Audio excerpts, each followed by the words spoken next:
Kakaupo po tayo nito. Sobrang pagod kasi ako. Biruin, may inutos sa akin ngayon is sa hallway ng aming laundry. Ang haba nun, ang haba talaga. So more than an hour ko siya ginawa. Nakakasakit sa likod. Naku, tough day talaga ngayong araw na to kasi kaninang umaga, deep clean ako sa mga offices. Wala akong rooms. But after that, natapos ako ng 11:30 and then binigyan ako ng maid service na 6.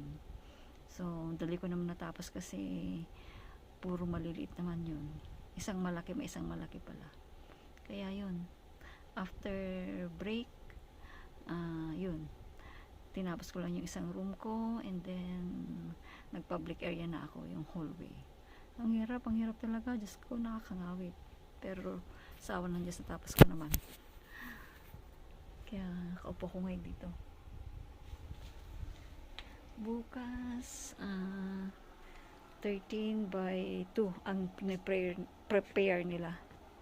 2 departure at 13 ang mga housekeeping bukas.